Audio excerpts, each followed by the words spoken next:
আসসালামু আলাইকুম। আমি বিউটি নিয়ে চলে এলাম আরও একটি ভিডিও। তো দেখো, আজ সকাল সকাল উঠেই দেখছি বৃষ্টি শুরু হয়ে গেছে, খুব জোর বৃষ্টি শুরু হয়েছে। ছেলেটাও উঠে পড়েছে, ও তো বৃষ্টি দেখে আনন্দে আত্মহারা, বলছে আমাকে কাগজের নৌকো বানিয়ে দিতে। ওই যে ছোটোবেলায় আমরা কাগজের নৌকো তৈরি করে জলে ভাসাতাম, ওটাই আজ ও করবে। এমনিতে প্রায়ই ও এরকম করে, তো আজও সেটাই বানিয়ে দিলাম। এই যে দেখো, ও নৌকো ভাসিয়ে দিব্যি সুন্দর খেলা করছে নৌকো নিয়ে বৃষ্টিতে। কিন্তু বেশি তো জল জমেনি, ও নৌকো ভাসাবে কীভাবে, তবুও ওটুকুতেই খেলা করলো। কিন্তু বৃষ্টি দেখে তো আমার টেনশন, জলে স্যাঁতসেঁতে হয়ে গেছে, পুরো বারান্দা ভিজে গেছে। গরম যখন রোদ হয় তখন আমাদের বারান্দায় বসা যায় না, এত রোদের তাপ। আর যখন বৃষ্টি হয় তখন বৃষ্টিতেও বসা যায় না, জলে ভরে যায় বারান্দা। কি করব, তার মধ্যেই ছেলেকে খাইয়ে নিলাম, খাইয়ে টাইয়ে ওকে বললাম যে এবার পড়াবো।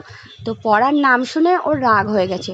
ও পড়ার নাম শুনলেই রাগ হবে আর কান্না হবে, টেবিলে বাড়ি মারছে, মানে পড়বে না। তবুও তারপরে বুঝিয়ে টুঝিয়ে ওকে পড়ালাম, হোমওয়ার্ক ছিল সেগুলো করালাম।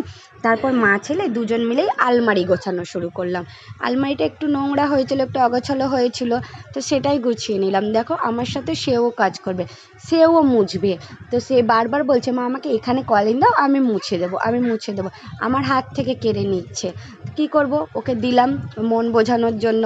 ও কি আর মুছতে পারে, তবুও দিলাম, মোছামুছি শুরু করলো। তারপরে এই যে গানের এটা ক্যানটা নিয়ে খেলা শুরু করে দিল, টানা এদিক ওদিক টানাটানি। আজকে বৃষ্টি হচ্ছিল, তার জন্য পড়তে যেতে পারেনি, তো এদিক ওদিকে নিয়ে চঞ্চলপনামো শুরু করে দিয়েছে, দুষ্টুমিটা শুরু করে দিয়েছে। বাড়িতে ছিল আজকে, কোনো কাজ হচ্ছিল না, তাই মা ছিল, মা রান্নাটা শুরু করে দিল। মা, আমি আর বাবু ছিলাম, তো মা রান্না শুরু করে দিয়েছে, আর বাবু তো পড়তে যায়নি, বাড়িতেই আছে, ও খুব দুষ্টুমি করছে। এদিকে আমার মা ভাত ডাল বসিয়ে দিয়েছে, আর আমি আলমারি গোছানোর পর, ও ছিল না, বাবু গেল আমার পাশের বাড়ি ভাবিদের বাড়িতে। তো তখন সেই ফাঁকে আমি স্নান টান সেরে নিয়ে আলনাটাও একটু অগোছালো হয়েছিল, সেটাও গোছানো শুরু করে দিলাম। আলনা গোছাতে গোছাতে ভাবছিলাম যে চলে এলে তো আর গোছাতে দিবে না, তখন আবার কি করব। তাই শান্তিতে ভালোভাবে একটু গুছিয়ে নিলাম, তা একটু তাড়াহুড়োর মধ্যেও গুছিয়ে নিলাম। ও থাকলে তো আর আমাকে কাজ করতে দেবে না, শুধু ওর পেছনে বকা শুরু হবে।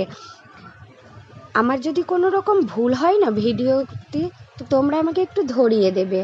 নেক্সট টাইম সেটা ঠিক করার অবশ্যই চেষ্টা করব। তো আজকের মতো এটুকুই, কেমন লাগলো অবশ্যই জানাবে। আল্লাহ হাফিজ।